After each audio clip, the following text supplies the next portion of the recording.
Last week, what we talked about was if you're looking to generate leads for your business, a lot of times we see high volume, low quality. And what we have to do is we have to find ways to accumulate qualified leads first, repeat that, and then scale the volume. And so quality is far more critical and important for a small operation, small franchises, independent owners, than just getting leads that don't convert. And there is a way to do both. Okay. And one of the things we talked about is before you go and spend a bunch of money on ads, which I actually encourage everyone should be marketing to some degree. But before you waste money, or if you've wasted it before, there's 5 things that I encouraged everyone to do. Okay. And it's in 3 buckets. The first bucket is understanding the demographics of your local market. The second was creating a distinct asset that operates as a filtration system so you don't just have to rely on, your sales team or yourself to sift through all the bad leads. If you're an operator that's wearing, 5 different hats at once, you're going to miss opportunities. You don't have the time to sift through the low quality stuff just to find some gold, to where you get a few that slip through the cracks, but most of the leads are qualified. And so the second part of having a distinct asset is to have the ad itself or the marketing initiative itself operate as a filtration system. And most gym marketing fails at doing that. So you get a bunch of leads, you find some gold. It should be the opposite. It should be mainly gold, and you filter some of the ones that slip through the cracks. Okay. When you're still a really small operation, this has to be the way that we do it. And the third thing was collecting the right amount of data weekly and monthly to be able to feed that information back into your marketing strategy to refine that and make sure that it's predictable and you're staying on track with the elements that are required to generate qualified leads. And so we have the demographic research, creating a distinctive asset. So we're not just operating these ads as being the magnet, but it's the magnet and the qualifier, and then the data to be able to measure what's working so we can make this a consistent, repeatable process. Okay, we stumbled through that, but we're done. So what we need to do today is we want to talk about what are some ways that we can actually think about the marketing science, okay, to apply it to the demographic that we know that needs to be sold to. And one of the things that we fall really short in the industry talking about is the 5% that are in market and the 95% that are out of market. And this is not anything that I'm making up. I didn't invent this. I just feel like we have a fiduciary responsibility to start teaching gym owners the reality of marketing and what's actually effective. So what I'm going to do here is I'm going to share my screen in just a minute, and we're going to get started on the presentation. And then when we get done, we'll jump into Q&A. So let's do it. All right, should share my whole window. You guys give me a thumbs up here when you can see how gyms grow, the science of becoming the gym. Okay, perfect. You guys got that? The number one thing through this entire presentation is going to be about balancing your marketing strategy. Okay, so let's just dig into exactly what this looks like. Okay, most gym owners think they need more leads. We started with this last week. But the reality and the real question that needs to be asked, okay, is are enough local category buyers able to think of you when they're ready? Okay, what we obsess with is trying to force feed and find everyone who's there right now. We're always focused on the short term, and this leaves people very short on revenue. It increases churn rates by trying to just always drive people that are in market now. And there's just not enough memorable marketing to create what we're going to call memory recall triggers and memory structures inside of the buyer and community that you serve to get them to come back. Okay, so what happens is everybody wants to attribute ROI. Everyone says, I need to see a return. And this is actually very true, and you should measure short-term return. But what no one calculates or considers is the compounding effect of effective marketing in a local marketplace by making sure that we're attacking the short and long term. Okay, so we talked a little bit last week about category, right? Is everyone familiar with what a category is inside of marketing? Drop a 1 in the chat if you guys are all familiar with category. Drop a 2 in the chat, perhaps, if you're not familiar at all with what a category is. So basically, a category is going to be niched down into the industry that you serve. What we don't want to do is we don't want to just go after everyone. It's a complete waste of money. What we have to do is figure out, are we a budget gym? Are we, in the middle zone, or are we a luxury brand? Once we have those elements in place, now we could say, what is the niche within that market segment that we're targeting? Once we figure that out, we have to look at our competition and see what their value proposition is, what their distinct assets are, and then how we can dominate that category. And this makes your spend more efficient. Okay, this means you're trying to attract the people that are right for what you do versus trying to just get people in, they try it and they leave in 90 days. This is not good for anyone. This is what we see all the time. Okay, with just free generic offers, things like that. So let's just keep moving through for a minute. Growth comes from more buyers. Seems really straightforward, but you have two easy ways to think of this. Okay, this is going to be a gross generalization, but this is what's required to start thinking about it properly. You can either A, squeeze loyalty, or B, increase penetration. And the most successful companies in the world focus on increasing penetration. This means that reach is important and dominating your category is important. Okay. And to be clear, you cannot have a sustainable gym without really great retention. This is actually where it begins. Dominating your category, getting more reach, not just squeezing the members that you have for fast cash, which can actually backfire and decrease the LTV of every client that comes in. Feels good if you always sell higher ticket, but a lot of people, they might start to say that, hey, I don't want to spend this money anymore. They might think that, they found another place, or they want to take a break, or they want to try something new and it's a lot of money. This is a really big mistake, right? So higher levels of service for the right people. This revenue does not add up. This like expansion revenue, which is what that is a Band-Aid on the bullet wound. So we're advocates for expansion revenue. We think that putting people into higher levels of service and having a great client journey is important. But the number one thing is new members, not squeezing your members. Okay, if you focus on squeezing your members, you're already down the wrong path. You're probably going to find yourself, losing people or just not increasing revenue the way that you want. So the percentage is very low. Growth, about 10% is going to come from expansion revenue. So, all right. Do this for me. Drop a 1 in the chat if right now you feel like that you have a strategy to increase the penetration in your market. This means right now, do you feel like you have a consistent way of driving revenue without worrying about losing the same amount of people you gain? It has to be more, not equal or less. Are you in a net positive every single month? There's my chat window. Yeah, okay. Most people, it's going to be a no. The goal here has to be reach more buyers. That has to be the goal. All right, so your market is finite. Talked a little bit about this as well last week. There's going to be a lot of overlap, but we're talking about a different theme. You cannot compete with everyone. Okay, you have to compete for the people that when the time comes, think of you first, which means dominating that category. When you look at the radius here, right? Let's say that your gym is this blue dot. You've got about a 10-minute, I don't like to go mileage because every local market's different. I know John Wheeler. Okay, so for example, John is out in Oklahoma. Okay, someone here might be in the center of Philadelphia. 10-minute walk is different than a 10-minute drive where John's at, right? It's just not the same thing. So typically, the majority of your customer base is going to be coming in from about 10 to 15 minutes, whether it's typically walking or driving. Okay, we can look at mileage or radius depending on your local market. Then we have realistic, which means this is a stretch of maybe 20 minutes, 15 plus. And then we have drive-by, people that know that you exist, but it's just not a reality for them to come every day. Maybe you get a few clients that just really love what you do and they come in because you're the only person in town that does it, or they just really love the experience. But we have to focus on people that are within about 10 minutes of where we're located, typically. Okay, this is going to change from every market. This is the big part of today. Are you easy to think of?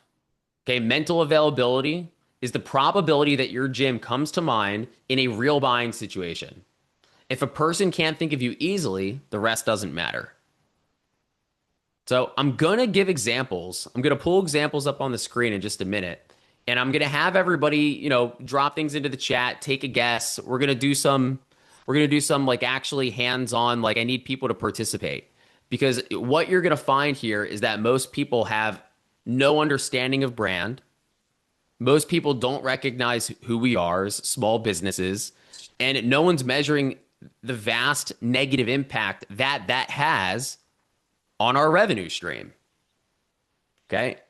This is really critical. So here's some examples of things that we have to answer to be top of mind. Down at the bottom, I'm going to give more here. Okay, we'll just cut right to it. Buying starts before they search for you. Okay, this is the critical component. Running a Facebook ad, getting someone that's in market, this is the easy part. And this is why people see waves. But when it comes to the buyer journey, okay, again, and being top of mind for when they finally make the decision, we see that, it could be before someone Googles the gym near me stuff, right? Trying to figure out who they're going to go to. There's a moment, there's a mood, there's a life event, there's a prescription from a doctor, there's a health concern, there's something that says, I finally need to make a change, and that's different. And so your brand needs to have some way of attacking these examples. And the examples are different for each business. I need accountability. I need to lose weight. I hate big gyms. I don't know what to do. I'm turning 40, right? I keep starting and stopping.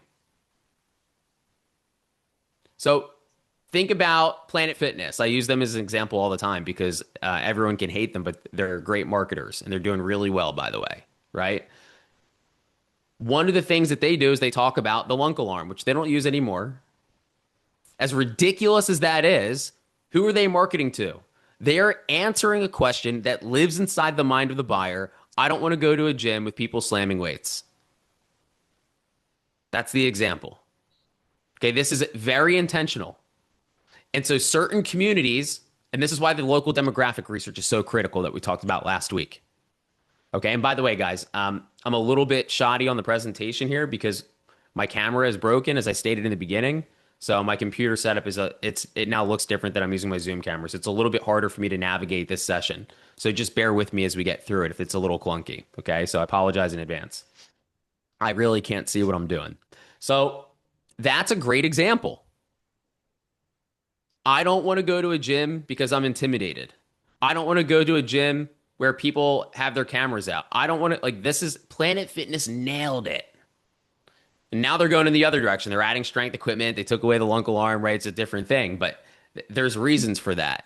We have to figure out, based on our demographic, based on our category, what are the five biggest questions, life events, right? Like reasons, health concerns that people are asking themselves or talking about. How do we enter the conversation that's already going on in the mind of the buyer based on your product in your category, right? So if you're a small group training studio, don't position yourself against a big box gym or vice versa.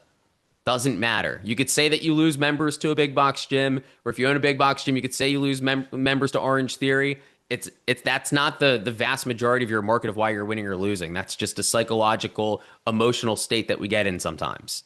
I promise you, we focus on the wrong things. That's why we're going over this. Okay, we don't have to do this now. This is going to be sent to everyone. It'll be posted on YouTube. You can go back and do this. But what you need to do is list out these five real moments that buyers, based on your category, struggle with or experience in order to make a buying decision. Okay, so we're talking about the future buyers here. What are the top five things that you think, from your perspective, need to be answered in your marketing? Okay, that's what we need to really consider.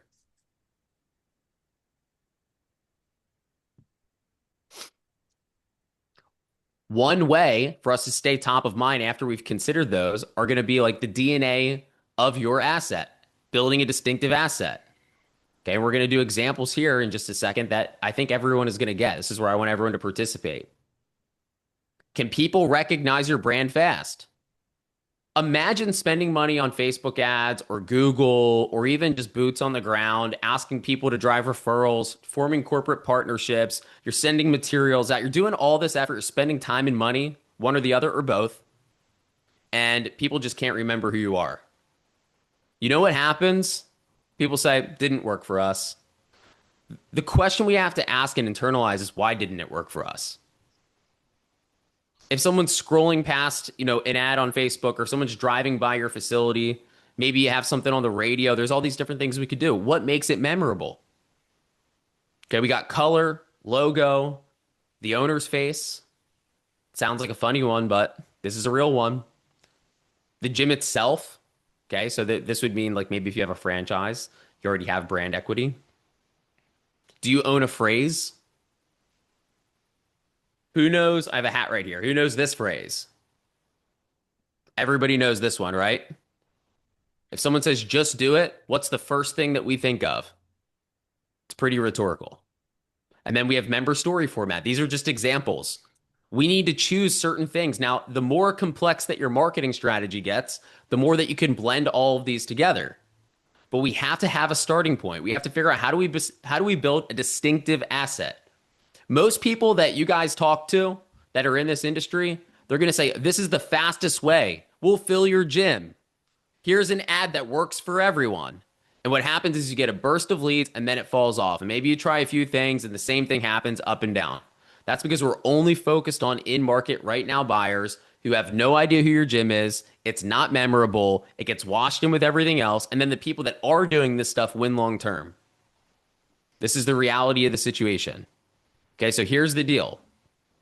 I'm going to show you an example. I want everyone to participate in the chat. Please. This is a non-industry example, and I did not use the actual business or logo.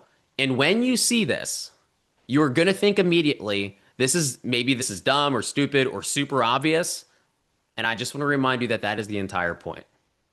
Okay, drop in the chat. What is the first thing you think of when you see this?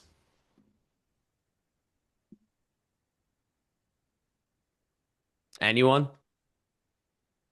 What sort of business do you think of when you see this business?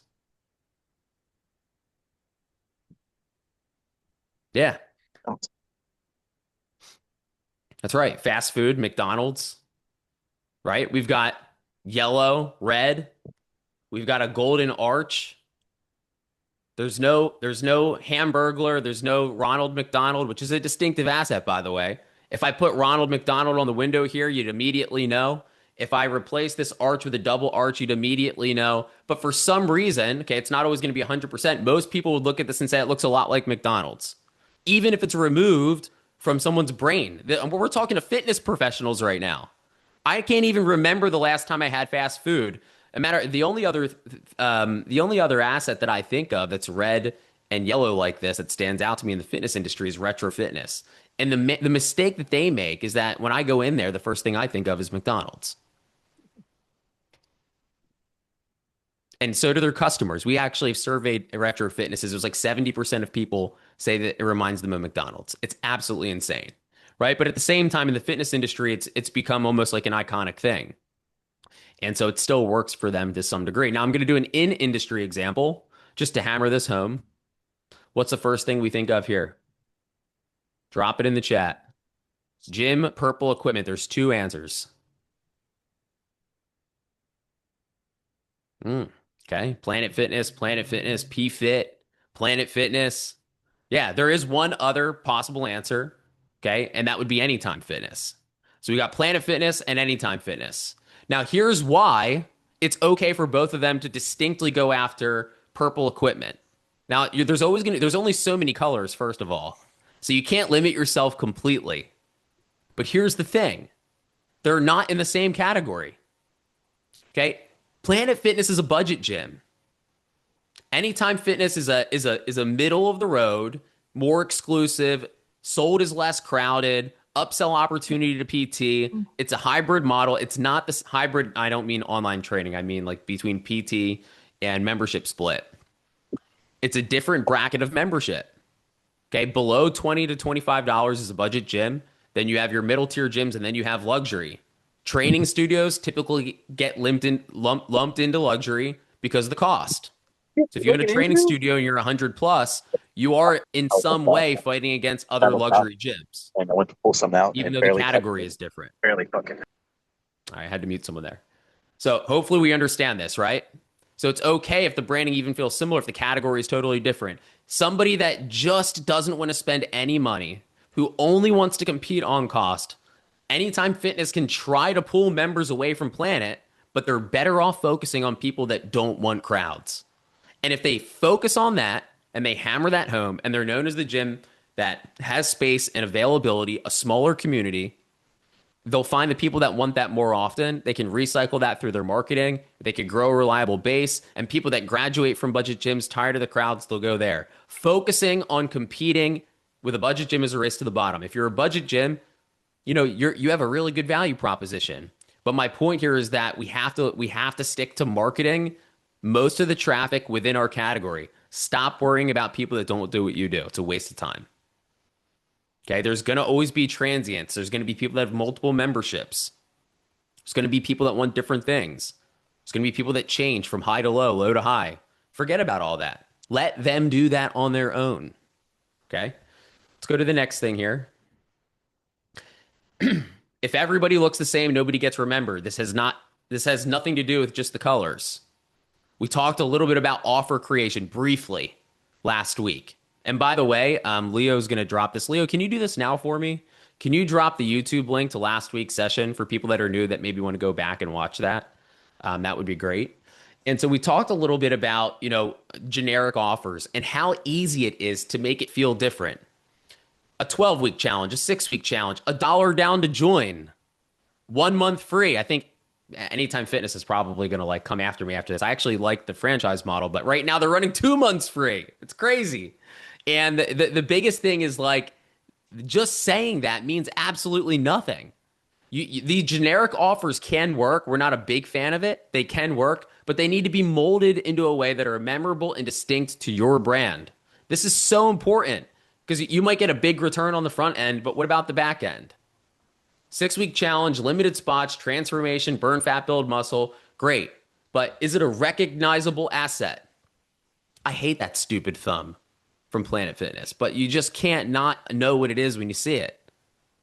Right? It's so brilliant. Okay. Do we have a specific buyer situation? Depending on the gym type, you can have different buyer personas that still fit within your category, which means we have to have different messages for different people for the same business. That's why I have you writing out 5 in that slide that you saw. You'll see it later. It'll be available for you. 5 different situations. Pick the 5 most critical situations and market to those people constantly. The same thing. Find something that works. The same thing. So when the time comes, you become the first person in mind. It's a memory recall trigger. Drop a 1 in the chat if you ever hear a song and it brings you back to the same specific place mentally. You ever hear a song and makes you think of the same thing every time you hear it? Okay, this is a memory recall trigger. So it means the stronger the emotion and the more repeated that you've done something or similar things, that's what brings that memory to surface. Okay, so a memory recall trigger is something that we're going to define in a minute called mental availability. There's mental availability and physical availability. We're going to talk about both. And so what you experience is a mental recall or a recall trigger. Recall triggers are all marketing. Okay, you experience them socially, like the example I just gave, but I'm gonna take a big leap of faith here. Big leap of faith. I need participation. Can everyone unmute? Can everyone unmute? Everyone unmute. I need everyone to speak at the same time. We're gonna really try to do this here. Everyone unmute. I don't know if we got 2 people not unmuted. It's enough, right? I'm going to point at the screen like this when I want you to reply. If you don't know, don't say it. But I'm going to say something and I want everyone to reply back. Taking a big leap of faith here. If I say, like a good neighbor, State Farm is there. Wow. Miracle. That's a memory recall trigger. We all know it. Seems obvious. Drop a 1 in the chat if anyone here has any deeply embedded memory recall triggers in your marketing process right now. Yeah, no one. The top fitness brands in the world have this. The top corporations in the world have this. You guys will have this. Everyone here is going to develop this. This doesn't mean you need a catchphrase. It doesn't mean you need a jingle. Those are just options and examples on how to build a distinctive asset and the power behind it. Okay, you didn't just remember it because you heard it 1,000 times. You remembered it because it was catchy and you heard it 1,000 times. And they're not marketing to you. How many times have you seen a State Farm commercial and you immediately hop on the phone for insurance? Never. They wait until you need insurance and they hope that they have the mental availability. That the recall trigger, the memory recall trigger, is theirs and not someone else's. That's why comedy is used in commercials. Okay, we can do all of this. It can be serious. It doesn't have to be funny. It can be emotional. It doesn't have to be serious. It doesn't. It all depends on what you want to do. The tactics don't matter. The strategy matters. Okay, here's the tactics over here. The offer is a tactic. It's just so overblown and ridiculous, and people are obsessed with all this offer stuff. It's insane. What matters is what's over here. The offers are easy. The offer is a nudge just to get people to take action. It's ridiculous, right? So I'm saying this with conviction because I just need everyone to really understand how much this will change your gym. Wildly. Everyone says repeat successful actions. Look at the biggest brands. Don't look at an online marketing guru. This is very, very important. Okay, so are you easy to buy from? This would be the physical availability and mental availability combined, right? So can someone find you? Can they understand the message? Is it easy for them to book? Then they have to visit, right? And then they join, right? This is the difference between mental and physical availability. We have to blend both to be as frictionless as possible, right? This doesn't mean you have to offer everything to be free. Again, like I said, free offers are great. I have nothing against them. I don't like them when there's no distinctive assets. There's no way to build memory. There's no way to market to future buyers, okay? Because this is how you dominate your local market. Remember the earlier part, your market's finite. That's not good. That's what makes a local business so difficult. So your local market over time just needs to understand who you are, even if they're not ready to come in. We're so focused on the short term. The short term's easy. The reason people fail is because they get so obsessed with the short term that it works and then it falls off and their business never grows. We got to do both always. It's always both. It's never short and long or short or long, or I'll do a long-term strategy. We've got a lot of members. No, you always hit the gas on both. That has to be what is done, okay? We need to remove friction. That's what this is all about here, right? So the mental availability and physical availability. How do we go across the entire journey? People finding us, remembering us, understanding, and then moving into physical, booking, visiting, joining. Removing friction is not limited to these categories, but I do think it's important just to take a look at it. Do we have a good and up-to-date Google business profile? Do we have a simple first step, or is it complicated? Do we have fast responses? A clear website? This isn't like graphically clear. However, it should be graphically clear in today's world, right? It should be definitely nice images, clean, all of that stuff. But it's really about, is the message clear on who we serve? That's really what we're looking at. Are the hours visible? Is it easy on your website to find exactly like what times are we available? Is the offer clear? Do we have a promotion? Do we have an obvious location? You can't change that if you're in a bad location now. Good thing digital media exists. That's useful. If you open up a second location, let's really dial in the reason location matters a lot for a local company. It does. Okay? It's a massive help to have a great location. Is the booking process easy? And do we have great parking and access, right? This would be like, again, if you're stuck right now in a spot, maybe there's nothing you could do, but this is all stuff to consider. The more that are checked, the more likelihood that the friction is low. The more that are unchecked, the higher the friction. So you guys go through this slide, self-audit it. If you're at like 70 or 80%, you're probably in a pretty good spot. You could just optimize it. If you're below 50% on all of these things, not good, okay? That's going to be something that you're going to want to look at. So what we talked about earlier, or continuing to talk about through this whole thing, is this short versus long-term buying. And so you guys can fact check this. You can look this up. You can do your own research. There's something called the 95-5 rule. And this basically assumes that 5% of your market within your category, not the total who wants to work out, is in market to buy, not using the services, in market to buy at any given time. The 95% are future buyers. They know that they want to buy, or maybe they don't know that they want to buy. In either case, that's probably about 50-50. But they've seen your company, they know what you do, and then again, when the time comes, you're the first person they think of. When you look at the data behind this, there's like, and by the way, like this is not a YouTube video, like this is going to be on YouTube, but this is like not bro math. This is, you guys can look up hundreds of published research papers on the 95-5 rule. Hundreds. This is like extremely well-researched marketing science. No one talks about this. As a matter of fact, drop a two in the chat if anyone else in the industry has taught you about the 95-5 rule. And it's okay if they have. I'd be great to hear that. Good. So Len knew about it. Anyone else?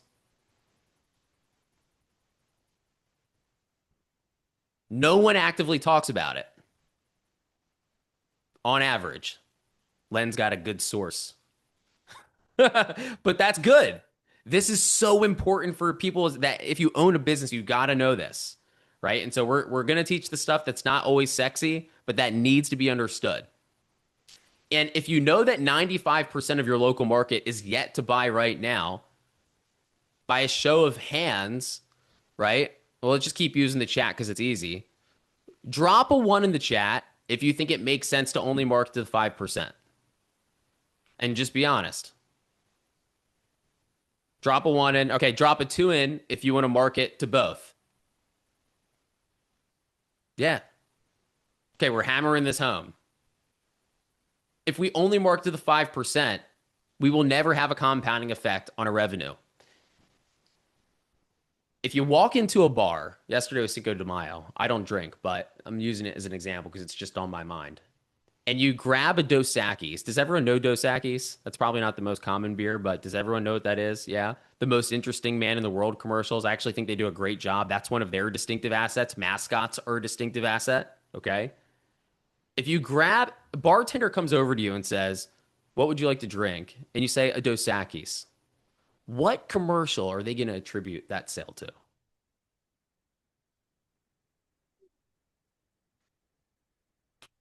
Maybe they see a rise in sales because they had a great Super Bowl commercial. They'll probably lump that into the factor. But the reality is that, you know, they can't. They can't attribute it. And so we've become obsessed with this. If I spend $1, I need three back. Your short-term marketing strategy, direct response on Meta, direct response on Google, should be so memorable, and you should get a return short term, by the way. I'm not discounting. You absolutely should get a return when you're spending money on ads or any marketing initiative. But if you say you broke even, which is still great, if you market the right way, that 1-to-1 return should slowly become a 2-to-1, a 3-to-1, a 4-to-1, a 5-to-1 over time. And you won't be able to tie it back to the campaign. The way that you measure it is you measure something called go-to-market efficiency, right? Which, like, I can give you guys that on another session, which is you wrap up all of your marketing, sales, and revenue initiatives, and then you do this formula, and it graphs out a narrative that basically says, yeah, we've gotten a campaign that we ran 6 months ago contributed to 20% growth in addition to the ads we ran this month, because you can segment that data. Probably a little complicated to go over in just a 30-40 minute workshop, so we're not going to do that. But that's what you can start to do once you get the hang of this. It's very simple. Your ad should have a compounding revenue effect, a compounding revenue effect based off of how memorable that initiative was. One thing that you're going to see that's really popular right now is a lot of people run follower ads. The reason they're running follower ads is because if you follow the page to the gym, it's easy to stay in front of people. The problem is people aren't using consistent messaging on that page. It's just random stuff to go viral. And virality doesn't really make a lot of sense. You get a 5,000, 6,000, 10,000 followers. 90% of that is people scattered throughout the country. Follower ads, someone asks, what are follower ads? Follower ads are campaigns that you can run. They are useful, by the way. You just have to use them properly. And they're not for everyone, just depending on who you are. They're ads that you run where the only initiative is to get people to follow your account. That's it. Okay. Paid follower ads are better than organic virality. That's because, again, organic virality is just going to be scattered throughout the world, where paid follower ads you can localize to your market, right? So it just really depends on what the goal or the initiative is. Boost to local CTAs follow. Yeah. So does everybody understand the principle here of the 95-5? Okay. All right, cool. It's just so critical. These are the things that we need to do, okay, that we talked about today. Define a local category, identify the category entry points, build a distinctive asset. You don't have to use all the elements we talked about, but you're going to want to use some of them. We need to increase mental availability. That's the memory recall trigger we talked about. I use State Farm as an example. I use the music that brings you back in time. That's like it. I always say I'm time traveling. When I hear something, it brings me back to a certain moment. It's like my form of time traveling. That's a memory recall trigger. So that's mental availability. Physical availability is how easy is it to actually take action and use what it is that you're providing, the systems behind it, the user experience, and then how do we reach more category buyers, right? Essentially. So these are the things that we talked about. A lot of the same thing on each slide, but for a short workshop, we just got to stay really focused, right? So this is the big thing. The key takeaway to all of this is we need to measure return on the short term and we need to run stuff short term. We need to market to the 5%, but we cannot afford to not market to the 95%. Promise you. Okay. This is like a very key thing. Um, Outside of that, the other takeaway that you just really have to know leaving this today is that when somebody is not in market to buy, the worst thing that we can do is follow them around with ads. So I'm gonna just give you an example here. Is anyone familiar with retargeting? This is just a tactical thing, just kind of like a bonus. Retargeting in a local market is almost exclusively a waste until you've reached a dominant share position, which means that if you're a leader and you have the budget, retargeting keeps you top of mind, which increases that mental availability. But if you need more members now, retargeting means that you're just continuing to spend money on people that are in the 95%. So we do want to market to people in the 95%. We just don't want to spend a lot of money all the time on them because they're not coming in. Okay. And part of the way that you avoid this with digital marketing, not other forms of marketing, is being very particular and specific of who you're attracting and qualifying through your ad process, which is having the ad doing the filtering. If you're gonna run $1 down to join, make it very distinct. Make it clear who you serve. Have something that's said that's going to be memorable. That's going to attract certain type of people based on those 5 different questions that we want to attack.